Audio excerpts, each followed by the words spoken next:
Hindu ஓட்டெல்லாம் mobilise பண்ணா நம்ம ஜெயிச்சிடலாம் அப்படின்னு நினைக்கிறாங்க. சரி, இதுக்கு நீங்க வரலாறையும் புரட்டி பார்க்கணும். அதாவது நீங்க இன்னொருத்தரோட மனதை மாத்தணும்னா கருத்து விளக்கம் கொடுக்கலாம். இப்படி தடிகுண்டு எடுத்தீங்க அப்படின்னா மத ரீதியாக ரொம்ப பிளவு வரும். வெறும் அரசியலுக்கு இப்படி நீங்க செய்யும் போது அதன் மூலமாக ஏற்படுகிற விளைவுகள் விரும்பத்தகாததா இருக்கும். மத ரீதியாக தமிழ்நாடு பிளவுபடக்கூடாதுங்கிறது தான் எல்லா மூத்த தலைவர்களின் கருத்தும். இன்றைய வரைக்கும் திரு ஸ்டாலின் வரைக்கும். இப்ப அண்ணாமலை அவர்களோ நயினார் நாகேந்திரன் அவர்களோ இதற்கு மாறாக செயல்படுவார்களே ஆனால் தமிழ்நாடு அவர்களை மன்னிக்க. கோபுர சின்னத்தை நம்ம அதிகாரப்பூர்வ சின்னமாக வைத்திருக்கிறோம். ரைட்டுங்களா? எந்த காலம்? 1949 காலகட்டம். அதுக்கு பிறகு காமராஜர் ஆட்சி. அது வைக்கக்கூடாது, கோபுர சின்னம் மத சின்னம்னு ஒரு வழக்கு போட்டாங்க. சென்னை ஹைகோர்ட்டுக்கு வந்துச்சு.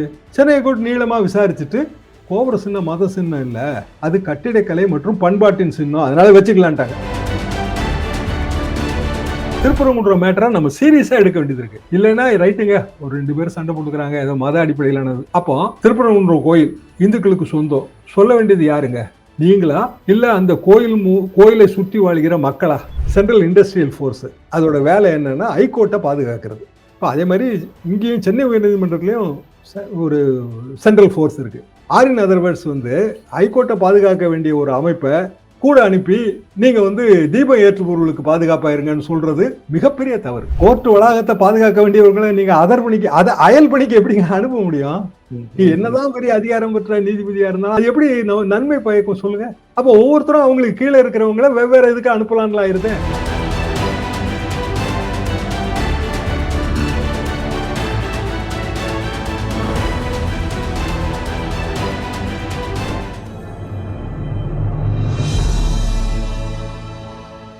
தமிழ் நியூஸ் நேயர்களுக்கு அன்பு வணக்கம். இன்றைய சிறப்பு நேர்காணலில் நம்மோடு இணைந்திருக்கும் சிறப்பு விருந்தினர் மூத்த பத்திரிகையாளர் வழக்கறிஞர் முனைவர் தராசு ஷியாம் சார். சார் வணக்கம். வணக்கம் பிரதர். பின்னணியும் அரசியலையும் இப்போ நீங்க சொல்றீங்க. இப்போ இதை முழுக்க முழுக்க கையில் எடுக்கிறது 2 இயக்கம். ஒன்று இந்து முன்னணி, இந்து மக்கள் கட்சி, RSS, அதனோட துணை அமைப்புகள், பாரதிய ஜனதா அரசியல் அமைப்பு. நேற்று தினம் அண்ணாமலை அவர்கள் கடுமையான ஸ்டேட்மெண்ட் விடுறாரு. இது சனாதன தர்மத்திற்கும் இந்து மக்களுக்கும் எதிரான ஒரு விஷயம் அப்படின்னு சொல்றாரு. ஆங்கில ஊடகங்கள்லாம் பார்த்தோம்னா நேத்தே பயங்கரமான நேரட்டிவ் எல்லாம் செட் பண்ணிட்டாங்க. ஆன்டி இந்து கவர்மெண்ட், இது இந்துக்களுக்கு விரோதமான செயல் அப்படின்னு சொல்லி நானுமே பல பதிவுகள் பார்த்தேன். பல இங்கிலீஷ் சேனல்ஸ் எல்லாம் புரட்டி பார்க்கும்போது அவ்வளோ நமக்கே பார்க்கும்போது கொஞ்சம் அதிர்ச்சியா இருந்துச்சு. திரு நயினார் நாகேந்திரன் அவர்களும் இதே கருத்துப்படத்தான் அவரும் கூறியிருந்தார். என்ன அரசியல் டேஞ்சர் இருக்கு? என்ன அரசியல் கணக்கு இதுல இந்து முன்னணிக்கும் பாஜக RSSக்கும்? மொபிலைசேஷன் தாங்க. இந்து ஓட்டெல்லாம் மொபிலைஸ் பண்ணா நம்ம ஜெயிச்சிடலாம் அப்படின்னு நினைக்கிறாங்க.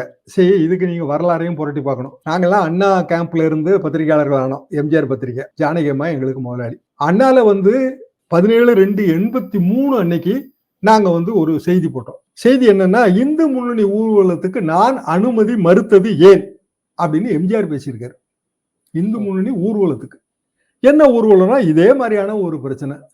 மண்டைக்காடு இங்க திருப்பரங்குன்றம், அங்க மண்டைக்காடு கன்னியாகுமரி டிஸ்ட்ரிக்ட். இந்து முன்னணி அதை நாங்க ஊர்வலம் போனோம், எங்களுக்கு அனுமதி வேணும்னு கேட்கறாங்க. முதலமைச்சர் அனுமதி மறுத்துட்டாரு. அதுக்கு அவர் சொல்ற காரணம், ஊர்வலத்துக்கு அனுமதி அளித்தால் மோசமான நிலை ஏற்படும் என்று கருதினேன். டெல்லியில் நேற்று நான் தமிழ்நாடு இல்லத்தில் தங்கியிருந்தேன். அப்போது எந்த முன்னறிவிப்பும் இல்லாமல் இந்து மஞ்ச் என்ற இயக்கத்தை சேர்ந்த 10-15 பேர், 16 பேர் சொல்லியிருக்காரு, திடீரென்று வந்தார்கள். அவர்கள் எல்லாம் படித்தவர்கள், யோசித்து முடிவு எடுக்கும் தகுதி உள்ளவர்கள். அவர்கள் நாகர்கோவில் துப்பாக்கி சூட்டில் 16 பேர் RSS காரர்கள் 16 பேர் இறந்து விட்டார்களாமே, அது பற்றி பேச வந்துள்ளோம் என்றார்கள். நான் தொலைபேசி வழியாக சென்னைக்கு கேட்டேன், தமிழ்நாட்டு அதிகாரிகள்ட்ட. அப்படி எதுவுமே நடக்கவில்லை என்று சொல்லிவிட்டார்கள். அதாவது எதுவுமே நடக்காதத அவங்க டெல்லியில தயார் பண்றாங்க முதலமைச்சர் எம்ஜிஆர்ட்ட. சென்னைக்கு வாருங்கள் பேசலாம் என்றேன். எம்ஜிஆர் ஒளியே என்று கோஷம் போட்டார்கள். அப்படின்னு சொல்லிட்டு, இதுதான் RSS நடைமுறையா? RSS இயக்கம் இப்படி மட்டமாக நடந்து கொள்ள செய்கிறது. தடை போடும் அளவுக்கு நடந்து கொண்டார்கள். அமைச்சர் பன்ருட்டி ராமச்சந்திரனை தள்ளி விட்டார்கள். இது பெருமை தரும் செயல் அல்ல. இதன் மூலம் இந்து மதத்தை காப்பாற்ற முடியாது. நாங்கள் பாலமாக இருக்க விரும்புகிறோம். நல்ல உடற்பயிற்சி செய்து ஒழுக்கத்துடன் இவர்கள் திகழ்கிறார்கள் என்று நான் நினைத்திருந்தேன். எனக்கு ஏமாற்றம் தான் மிஞ்சியது. இந்த மாதிரியான செயல் நல்லதல்ல. இந்து முன்னணியில் ஆதிக்கம் செலுத்துவது RSS. இதுதான் கட்டுப்பாடு ஒழுங்கா? கடைசி புத்தாய்ப்புங்க, எந்த மதத்தினரும் நாகரிகத்தின் அடிப்படையில் தமிழர்கள் போற்றும் பண்பாட்டின்படி பிறரது மனதை மாற்ற கருத்து விளக்கங்கள் செய்வதற்கு மட்டும்தான் உரிமை இருக்கிறது. இதுதான் அவர் சொல்லியிருக்கிறது. அதாவது நீங்க இன்னொருத்தரோட மனதை மாத்தணும்னா கருத்து விளக்கம் கொடுக்கலாம். இப்படி தடிகுண்டு எடுத்தீங்க அப்படின்னா வந்து மத ரீதியாக ரொம்ப பிளவு வரும். வெறும் அரசியலுக்கு இப்படி நீங்க செய்யும் போது அதன் மூலமாக ஏற்படுகிற விளைவுகள் விரும்பத்தகாததா இருக்கும். இதான் எம்ஜிஆரோட உள்ள கிடைக்க 1983 42 வருஷத்துக்கு முன்னாடி நாங்க கண்ணால பார்த்த விஷயங்கள். இன்றைய வரைக்கும் நீங்க பாருங்க, கன்னியாகுமரி டிஸ்ட்ரிக்ட்ல இந்த பிரச்சனை அப்படியே ஓடிட்டே இருக்கும். தாக்கம் அந்த மண்டைக்காடு கலவரத்தோட தாக்கம் இன்னும் வரைக்கும் இருக்கா சார்?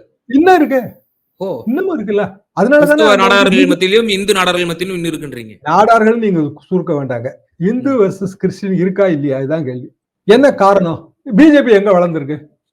கன்னியாகுமரியில, கோயம்புத்தூர்ல. கோவை கோயம்புத்தூர்ல பாம் பிளாஸ்ட். 1998 bomb blast. அப்போ இது மாதிரி இப்படி பிளவுபடுத்துவதன் மூலமாகத்தான் இந்த அரசியல் பண்ணணும் அப்படின்னு நினைக்கும் போது அதை தடுத்து நிறுத்த வேண்டிய கடமை வந்து அரசுக்கு வந்துருதுங்க. எம்ஜிஆர் அரசு மட்டும் இல்ல, இன்றைய கலைஞர் அரசும் அது பின்னாடி அதை ஃபாலோ பண்ணிருக்கோம். ஆர்எஸ்எஸ் பேர்ல மரியாதை வச்சிருப்பாங்க, ஆர்எஸ்எஸ் வாழ்த்தியெல்லாம் சொல்லியிருப்பாங்க. ஆனால் மத ரீதியாக தமிழ்நாடு பிளவுபடக்கூடாதுங்கிறது தான் எல்லா மூத்த தலைவர்களின் கருத்தும் இன்றைய வரைக்கும், திரு ஸ்டாலின் வரைக்கும். இப்ப அண்ணாமலை அவர்களோ நயினார் நாகேந்திரன் அவர்களோ இதற்கு மாறாக செயல்படுவார்களே ஆனால் தமிழ்நாடு அவர்களை மன்னிக்காது. கடந்த இந்த 10 மாதங்களுக்கு முன்னதாக இந்த இறைச்சி சம்பந்தமான விவகாரம் வந்த பொழுதும் கூட இந்து முன்னணி ஸ்பாட்ல 10,000 பேர் கூட்டினாங்க. பல காடேஸ்வர ராவ் போன்றவர்கள் அவங்களுடைய தலைவர்கள்லாம் ஹவுஸ் அரெஸ்ட்லாம் தமிழ்நாடு அரசு பண்ணதை பார்க்க முடியுது. இது தேர்தல் நெருங்கக்கூடிய சமயம். இன்னும் 4-5 மாதங்களில் நம்ம வந்து பொது தேர்தலை சந்திக்க போறோம்.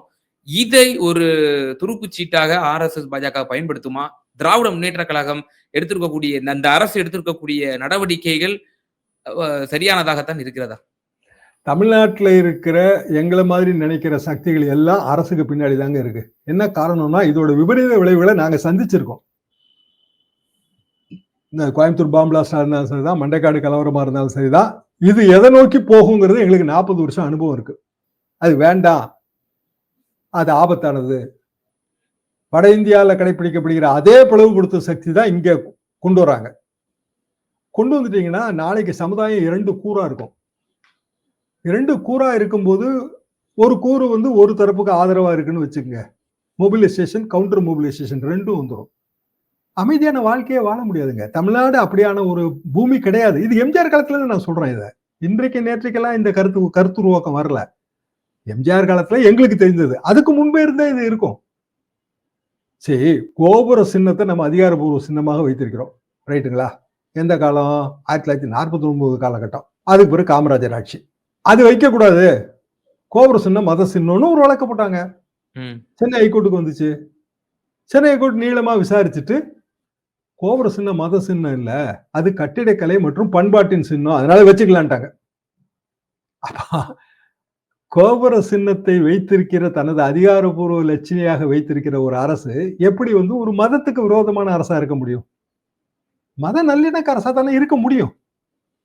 அது போக ஹெச்ஆர்சி அது எப்படி இந்து மக்கள் சொத்துக்களை நிர்வகிக்கலாம்? ஹெச்ஆர்சி வந்து என்டோமெண்ட்டுங்க.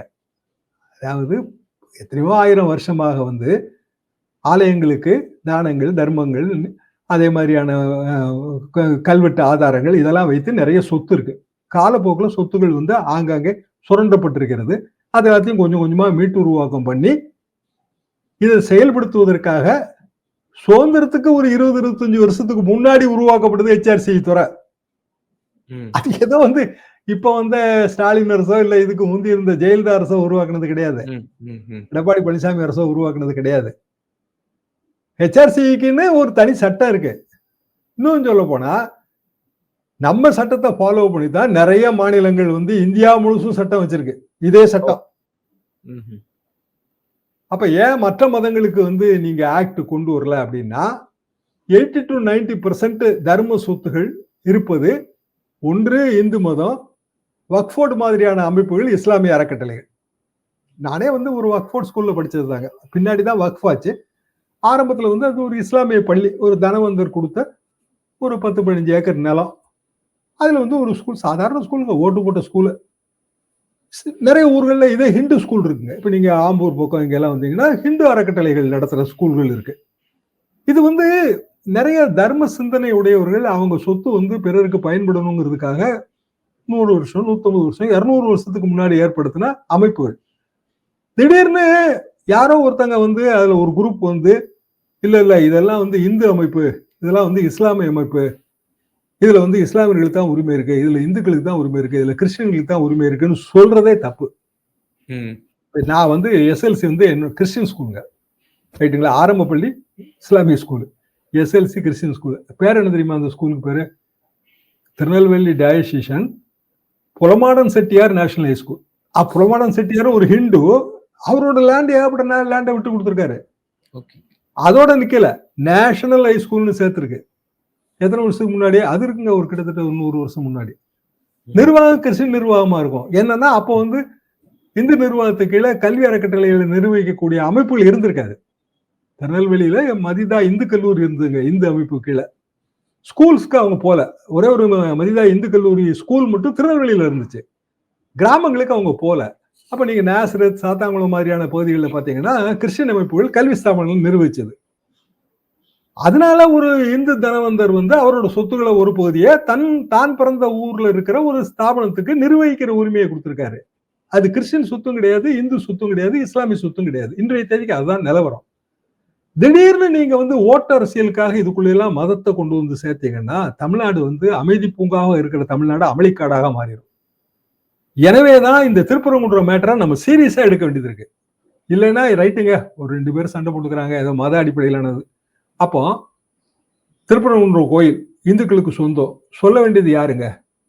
நீங்களா இல்ல அந்த கோயிலை சுற்றி வாழ்கிற மக்களா? நிச்சயமா அந்த சமூகம் தான். சமூகம் தான் சொல்ல முடியும், அந்த மக்கள் தான் சொல்ல முடியும். ஏன்னா அந்த கோயிலுக்கு அவங்க தான் செஞ்சிருப்பாங்க, அந்த கோயில்ல இருந்து அவங்க தான் பலனும் பெற்றிருப்பாங்க. கோயிலை பராமரிக்க வேண்டிய அல்லது பாதுகாக்க வேண்டிய கடமையும் அவங்களுக்கு தான் இருக்கு. உதாரணமா திருவண்ணாமலை கோவில் தீபம் ஏத்துற உரிமை யாருக்கு தெரியுமா? பர்வதராஜ குலத்துக்கு.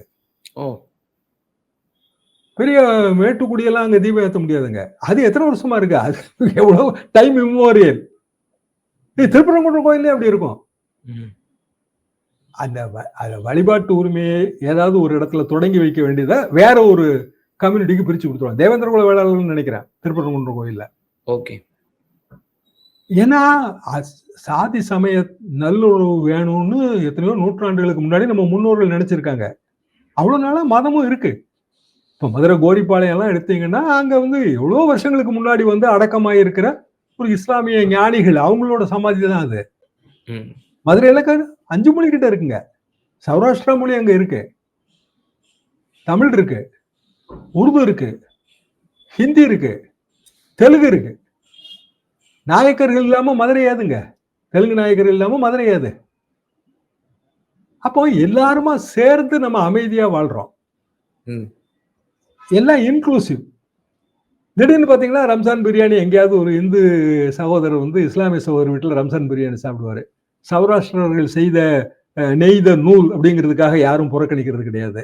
ஒவ்வொன்றும் அப்படிதாங்க இருக்கு. நம்ம ரொம்ப வருஷமா அப்படி வாழ்றோம், நல்லபடியா வாழ்றோம்.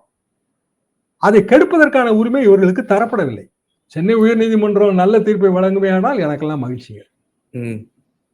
சார், எனக்கு இறுதியான கேள்வி சார். நேற்றைய தினம் ஜிஆர் சுவாமிநாதன் அவர்கள் வந்து கொடுக்கப்பட்டிருந்த அந்த உத்தரவு என்பது சிஐஎஸ்எஃப் வீரர்களையும் நீங்க வந்து அழைச்சிட்டு போய் நீங்க அந்த தீபத்தை ஏத்துங்கன்னு சொன்ன விவகாரமாக இருக்கட்டும். அதுக்கு மட்டும் முதல்ல பதில் சொல்லிடுவோம். ஓகே. சென்ட்ரல் இண்டஸ்ட்ரியல் ஃபோர்ஸ் அதோட வேலை என்னன்னா ஹைகோர்ட்டை பாதுகாக்கிறது. இப்போ அதே மாதிரி இங்கேயும் சென்னை உயர்நீதிமன்றத்திலையும் ஒரு சென்ட்ரல் ஃபோர்ஸ் இருக்கு.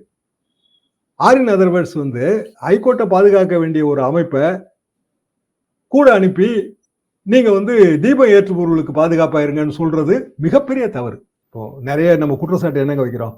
போலீஸ்காரங்க வீட்டில் இருக்கிற போலீஸ்காரர்களை அவங்க வீட்டு வேலைக்கு பயன்படுத்துறாங்க.